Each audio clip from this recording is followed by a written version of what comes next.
Death क्या है, सबको पता है भाई डेथ क्या है। Death means the death of human being unless the contrary appears from the context, ठीक है।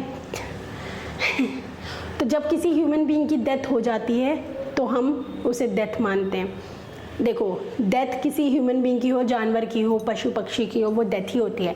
बट भारतीय न्याय संहिता किसको डेथ मानता है, ये अलग, ये यहाँ पे मुद्दा है, इसलिए हम डेथ पढ़ रहे हैं, ठीक है। आप कहोगे क्यों बता रहे हो, मैं तो पता है डेथ का मतलब क्या है, पर तुम्हें पता है जो मतलब, वो हमारा मतलब नहीं है। भारतीय न्याय संहिता क्या कहता है कि जो मैं डेथ का मतलब कहूँगी वो डेथ का मतलब है, और मेरे अकॉर्डिंग डेथ वही है जो ह्यूमन बीइंग की डेथ है, ठीक है।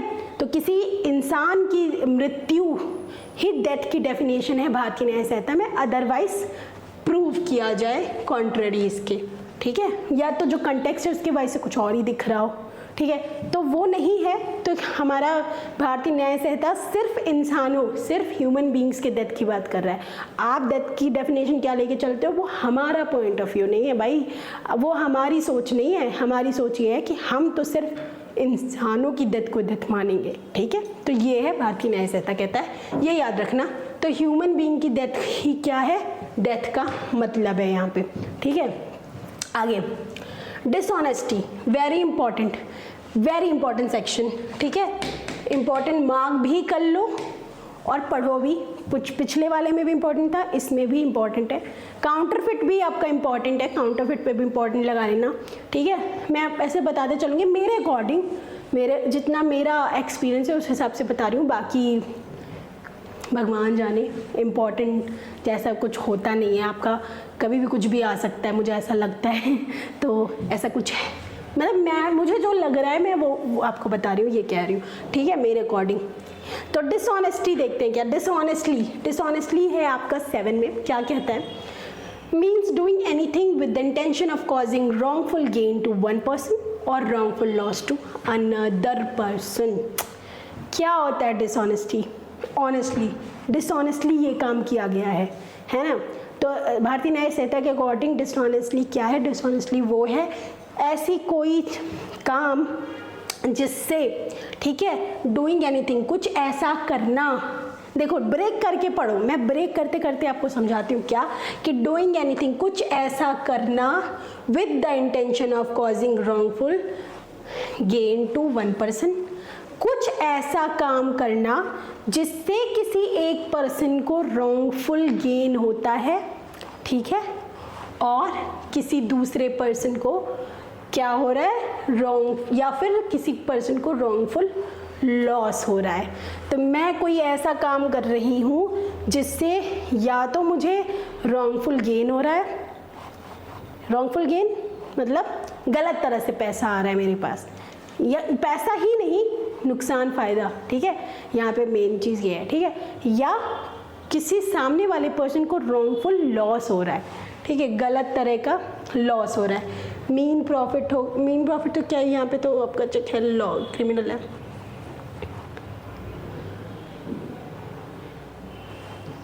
ठीक है। तो ये है आपका डिसऑनेस्टी, ऑनेस्टली, ठीक है, कि कुछ भी मैंने ऐसे धोखाधड़ी कर दी जिससे मेरा तो फ़ायदा हो गया, अपनी ज़मीन मैंने गवर्नमेंट की ज़मीन अपनी दिखाकर बेच दी तो मेरा फ़ायदा हो गया, पर सामने वाले का तो नुकसान हो गया। जब बाद में पता चलेगा कि भाई ये तो गवर्नमेंट की ज़मीन है, गवर्नमेंट तो ले लेगी, है ना।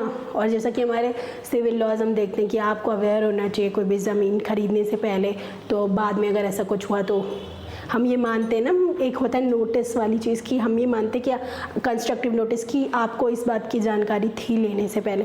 तो मेरे को तो अगर मैंने किसी को गवर्नमेंट की ज़मीन खुद की दिखा के बेच, तो बाद में जो हुआ होगा, लेकिन मुझे गेन तो हो रहा है ना उस पर्पज़ से, और सामने वाले को क्या हो रहा है, लॉस हो रहा है, ठीक है, आगे जाके लॉस ही तो होगा। तो ये रॉन्गफुल गेन और लॉस है। तो अगर हम ऐसा कोई कार्य करते हैं जिससे हमें कोई गेन हो रहा है, सामने वाले को कोई लॉस हो रहा है, ठीक है, रॉन्गफुल, तो वो डिसऑनेस्टली हो रहा है, डिसऑनेस्टली ही हम उसको बोलते हैं, ठीक है। चलो ये इंपॉर्टेंट सेक्शन है, पढ़ लेना, आगे देखते हैं।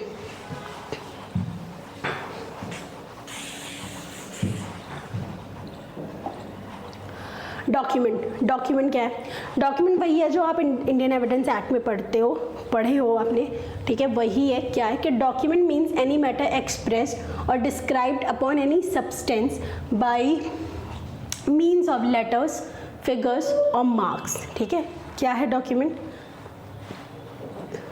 तो डॉक्यूमेंट वो है, तो डॉक्यूमेंट ऐसा कोई मैटर है जो कि एक्सप्रेस्ड होता है या डिस्क्राइब किया जाता है किसी सब्सटेंस पे। ठीक है, वो कुछ भी हो सकता है, ज़रूरी नहीं सिर्फ कागज़ पे लिखा हो, पत्थर पे अगर कोई निशानी है तो वो भी डॉक्यूमेंट है। ठीक है, तो किसके थ्रू लिखा हो? लेटर्स के थ्रू, या तो शब्दों में लिखा हो, ठीक है, फिगर्स में लिखा हो, नंबर्स में, ठीक है, या मार्क्स में, कोई मार्क्स बनाओ।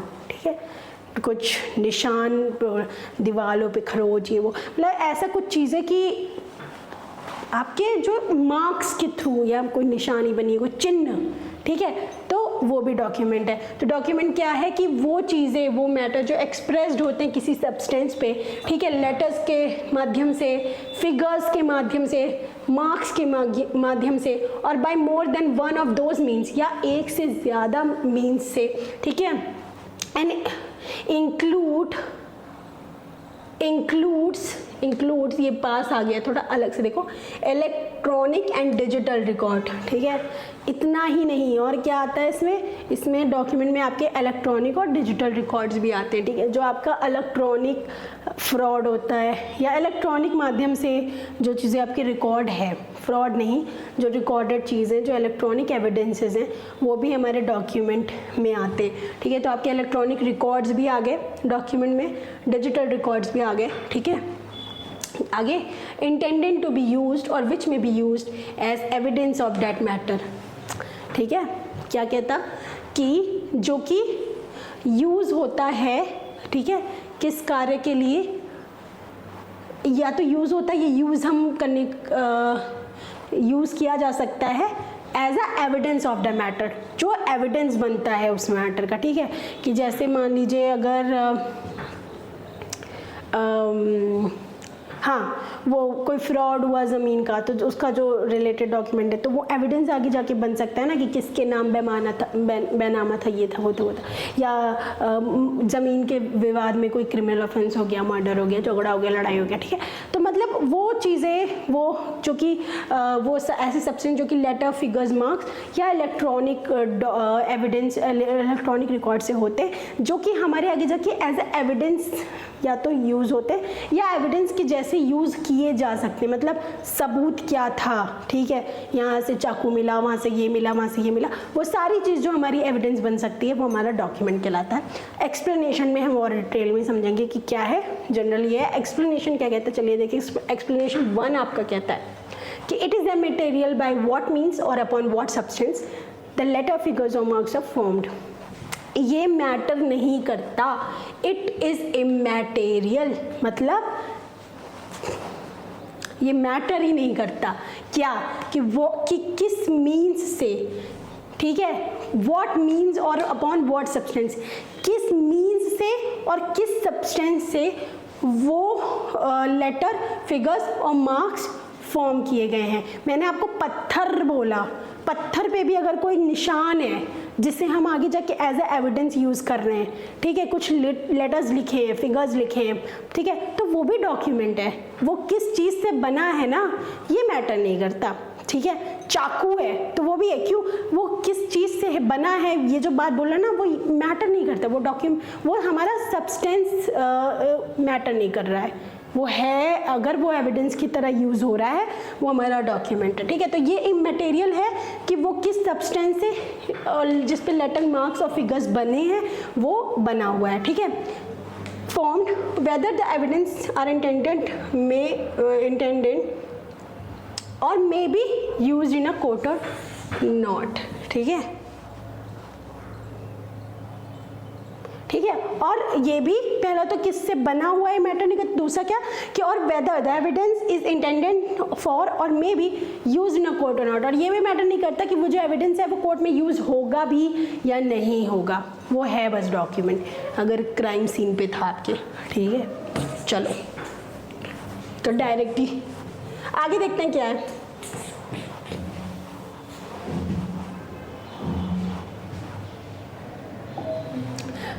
आगे मतलब अगला explanation, a warning expressing the terms of contract. एक मिनट,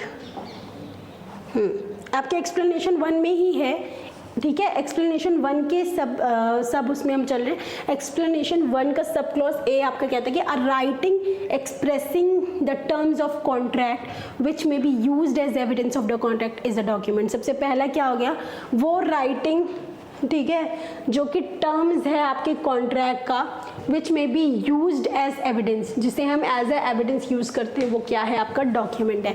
तो जब भी आप किसी के साथ कोई कॉन्ट्रैक्ट करते हो, कोई डॉक्यूमेंट होता है जिसमें टर्म्स एंड कंडीशंस लिखे होते हैं, ठीक है, वो जो टर्म्स एंड कंडीशंस होते हैं जो कि राइटिंग में लिखे होते हैं एक्सप्रेसली, वो आपका डॉक्यूमेंट बनता है। क्योंकि आप उसको जब आगे जाके आपके साथ कोई फ्रॉड होता है या कुछ होता है तो आप उसको ही एज ए एविडेंस पेश करते हो कि भाई मेरे ये टर्म्स एंड कंडीशन थे और इसका वायलेशन हो गया या कुछ भी हो गया, ठीक है। तो वो आपका क्या है, डॉक्यूमेंट है।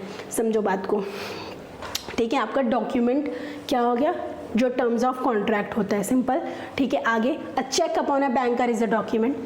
Check upon a banker is a document. Cheque आपको पता है क्या होता है, नेगोशिएबल इंस्ट्रूमेंट में आता है, ठीक है। अब एक चीज़ आपकी, हाँ, ठीक है, तो जो आपका चेक है, आपको पता है, चेक सबको पता है ना, तो जो ऑब्वियसली पता है, ठीक है। तो जो चेक होता है वो भी आपका क्या होता है, अपॉन अ बैंकर डॉक्यूमेंट होता है। वो भी आपका एज ए एविडेंस पेश होता है जब बैंक फ्रॉड्स होते हैं, ठीक है, या मनी रिलेटेड फ्रॉड होता है जिसमें चेक इन्वॉल्व होता है, तो चेक आपका एज ए एविडेंस लगाया जाता है कोर्ट में, है ना, तो वो भी डॉक्यूमेंट है, ठीक है। क्यों, क्योंकि वो एज ए एविडेंस यूज़ हो रहा है। यहाँ पे एविडेंस की तरह यूज़ होना ही किसी भी चीज़ को डॉक्यूमेंट बना रहा है, ये बात ध्यान रखिएगा, ठीक है। अब power of attorney is a document. Power of attorney, ठीक है, भी क्या है, डॉक्यूमेंट है, ठीक है। सिंपल, कुछ है नहीं इसमें। अ मैप और a plan which is intended to be used और which may be used as a evidence is a document. ऐसा कोई मैप या कोई प्लान, ठीक है, जो हमें मिलता है और वो हमारा एविडेंस की तरह यूज़ हो सकता है, वो भी हमारा डॉक्यूमेंट है। अब ये आपका ये प्लान और मैप क्या है कि किसी ने, मान लो किसी को सेडेशन करना था, उसने पूरा एक डिज़ाइन करा कि हम ऐसे जाएंगे, यहाँ करेंगे, वो करेंगे, ठीक है। ऐसी कोई चीज़ हमको मिल गई कि ये पाया गया था यहाँ से, ठीक है, या कहीं कुछ ऐसा पूरा हमारा लिखा हुआ कि कैसे कैसे क्या करना है, ये नक्शा ही वो, ऐसी कोई चीज़ पाई गई, या कोई डिज़ाइन कॉग्निजेबल ऑफेंस करना और उसकी तैयारी किसी तरह की हमें मिल गई, है ना, तो ये सारी चीज़ अगर है तो वो क्या है, डॉक्यूमेंट है। तो मैप और प्लान भी डॉक्यूमेंट है जिसे हम एविडेंस की तरह यूज़ कर सकते हैं। तो यहाँ पे इम्पॉर्टेंस यही है कि अगर वो एविडेंस की तरह हम यूज़ कर रहे हैं इज़ नॉट इम्पॉर्टेंट, क्योंकि आपका एक्सप्लेनेशन 1 पहले ही बोल रहा, कर सकते हैं भी है तो डॉक्यूमेंट है। अ राइटिंग कंटेनिंग डायरेक्शंस और इंस्ट्रक्शंस इज़ अ डॉक्यूमेंट। ऐसी कोई राइटिंग से मतलब यहाँ पे रिटर्न में लिखा हुआ, ठीक है, जिसमें कोई डायरेक्शन किसी तरह का या इंस्ट्रक्शन दिया गया है तो वो डॉक्यूमेंट है। ऐसी कोई राइटिंग जिसमें किसी तरह का डायरेक्शन या इंस्ट्रक्शन दिया गया है तो क्या है, डॉक्यूमेंट है। ओके, सिंपल, कुछ नहीं। आगे एक्सप्लेनेशन 2। एक्सप्लेनेशन 1 समझ आ गया था ना, उसी का ये ABCDE था, ठीक है। अब आगे देखते हैं 2। Whatever is expressed by means of letters, figures or marks as explained by mercantile or other usage shall be deemed to expressed by such letters, figures or marks with the meaning of section or the same may not be actually expressed। क्या कह रहा है कि कुछ भी ऐसी चीज़ जो कि लेटर, फिगर्स और मार्क्स के थ्रू एक्सप्रेस्ड होती है, ये ठीक है, और एक्सप्लेन करी गई है मर्केंटाइल एजेंट के द्वारा, ठीक है, अपने काम जो मर्केंटाइल एजेंट्स होते हैं, ठीक है, जो बिजनेस करते हैं, उसमें जो भी चीज़ें वो इनके थ्रू यूज़ करते हैं, ठीक है, और एक्सप्लेन करते हैं सेक्शन के पर्पज़ से, वो क्या होता है, चाहे वो एक्चुअल में एक्सप्रेस ना भी किया गया हो तो वो यहाँ पे आपका डॉक्यूमेंट बन जाता है। जैसे बिल ऑफ एक्सचेंज देते हैं ना, इलस्ट्रेशन देखते हैं तो आपको समझ आ जाएगा, ठीक है। चलो, A write his name on the back of a bill of exchange payable to his order. Bill of exchange भी क्या होता है, नेगोशिएबल इंस्ट्रूमेंट होता है। नेगोशिएबल इंस्ट्रूमेंट एक्ट होता है एक चीज़ जो हमारा बताता है कि नेगोशिएबल इंस्ट्रूमेंट क्या है। आपको पता है 3 हमारे नेगोशिएबल इंस्ट्रूमेंट होते हैं, चेक, बिल ऑफ एक्सचेंज और प्रॉमिसरी नोट, ठीक है। अब जो बिल ऑफ एक्सचेंज होता है उस पर क्या होता है कि ए जो होता है, ए यहाँ पे एक बंदा है, ए एक आदमी है, ठीक है, ये बिल ऑफ एक्सचेंज है, बी ऑफ बी, ठीक है, ये बिल ऑफ एक्सचेंज है, ठीक है। ए ने क्या किया, A write his name on the back of bill of exchange.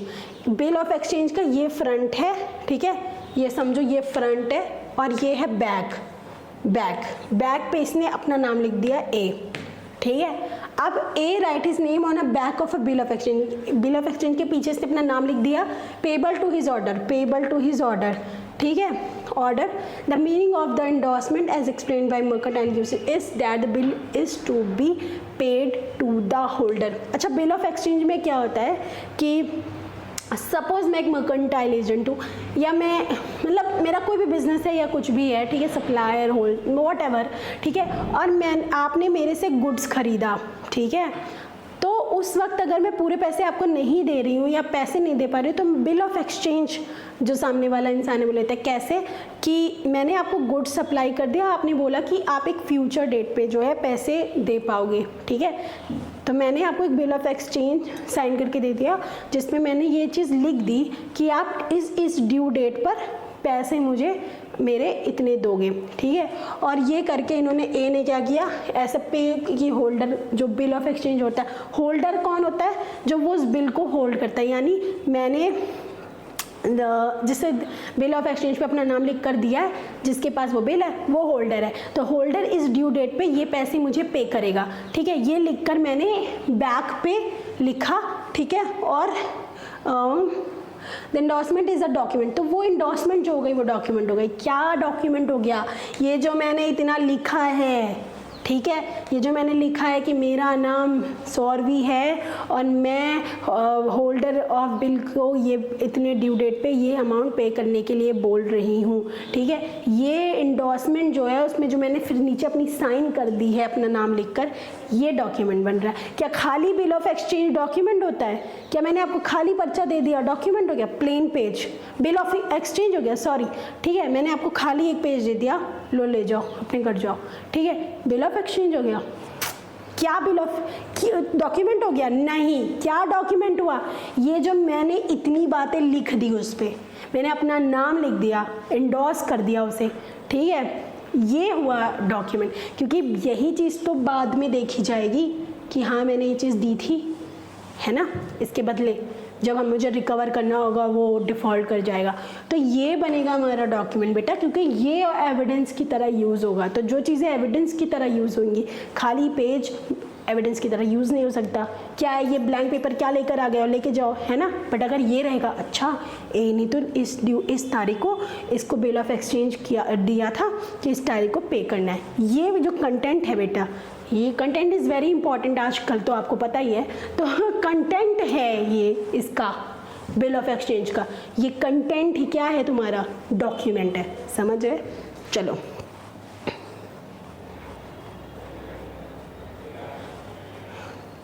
ठीक है, तो जो सिग्नेचर होता है और जो पे टू होल्डर लिखा रहता है ये आपका डॉक्यूमेंट है। मैंने समझा दिया ना, पे टू होल्डर, सिग्नेचर, ये सारी चीज़ें आपकी जो है वो डॉक्यूमेंट में आ रही हैं। तो बिल ऑफ एक्सचेंज पे जो चीज़ें लिखी हुई हैं बेटा वो आपका डॉक्यूमेंट है। चलो अगला, फ्रॉडेंटली, अच्छा डिसऑनेस्टली पढ़ा, उसी का भाई है फ्रॉडेंटली, और ये दोनों बहुत इंपॉर्टेंट है, राम और श्याम, ठीक है, वेरी इंपॉर्टेंट, ठीक। क्या अच्छा इंपॉर्टेंट से क्या समझ रहे हो? पहली चीज़ तो ये पता चाहिए कि दोनों के सेक्शन क्या हैं। डिसऑनेस्टली कौन से सेक्शन में है? 5th में था, राइट। फ्रॉडेंटली कौन से सेक्शन में? तो पहला तो आपको सेक्शन याद होना चाहिए 29, ठीक है। फिर इसके अंदर मतलब याद होना चाहिए। वहाँ पे डिसऑनेस्टली में आपका क्या 2 शब्द थे जो बहुत इंपॉर्टेंट थे, एक था आपका रॉन्गफुल गेन, एक था रॉन्गफुल लॉस। यहाँ क्या है चलिए देखते हैं। Fraudulently, means doing anything which intention to defraud but not otherwise. कोई भी ऐसा काम जो कि किसी को धोखाधड़ी देने के लिए होता है, डिफ्रॉड करने के लिए होता है, वो फ्रॉडेंटली होता है। बहुत सिंपल सी चीज़ है, अगर हम किसी ऐसे इंटेंशन से कोई काम करते हैं जो किसी को धोखा दे, डिफ्रॉड करे, ठीक है, वो है क्या? फ्रॉडेंटली और नॉट अदरवाइज, बस वही है, समझिए, बस वही है, बहुत सीधा है। फ्रॉडेंटली कह रहा है कि वो कोई भी काम जो किसी को डिफ्रॉड करने के लिए हो रहा है, बस मैं वही हूँ, उसके अलावा कुछ नहीं हूँ, ठीक है। तो ये है फ्रॉडेंटली। चलिए, जेंडर। अच्छा, तो one thing I like the most about this न्याय संहिता कि पहले जब हम जेंडर पढ़ते थे तो मेन वुमेन होता था, है ना, जेंडर। अब हम जो मतलब जेंडर को हम जैसे भी पढ़ते थे, अब हम जो जेंडर पढ़ रहे हैं उसमें एक नई चीज़ जो आई है और जो बहुत ज़रूरी था ना, वो जो मुझे बहुत खुशी हुई। अगर मुझे कोई चीज़ न्याय संहिता में देखकर खुशी हुई है तो मुझे ये चीज़ हुई है, क्योंकि ये बहुत ज़रूरी है आना, क्योंकि हमारी कंट्री का, हमारे सभ्यता का एक बहुत ही मेजर जो पार्ट है वो ये कम्युनिटी बिलोंग करती है।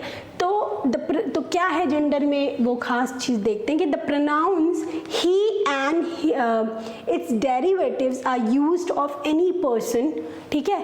तो जो प्रोनाउंस ही, अच्छा ही यूज़ होगा, ठीक है, ही एंड इट्स डेरिवेटिव्स जो इसके लिए यूज़ किया जाता है। हम लोग जेंडर में ही, शी, ये सब यूज़ करते हैं ना, तो वो चीज़ किसके लिए? Are used of any person, ठीक है, वो किसी भी पर्सन के लिए यूज़ हो। वो पर्सन कौन होते हैं? वेदर मेल, चाहे आदमी हो, वेदर फीमेल, चाहे फीमेल हो, या फिर ट्रांसजेंडर।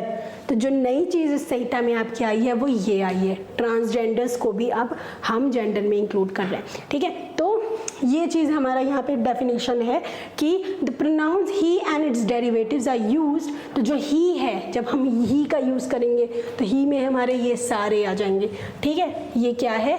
जेंडर है। चलो आगे। अब ट्रांसजेंडर क्योंकि नया ऐड हुआ है तो ट्रांसजेंडर का एक्सप्लेनेशन भी दिया गया है। क्या है एक्सप्लेनेशन? कहता है कि transgender shall have the meaning assign to the clause K of section 2 of transgender person protection rights act 2019। जैसा कि आपको पता है कि 2019 में ट्रांसजेंडर्स का जो एक्ट था वो पास हो गया था, वो एक्ट आ गया था। तो वो एक्ट था हमारा transgender persons protection of rights act 2019।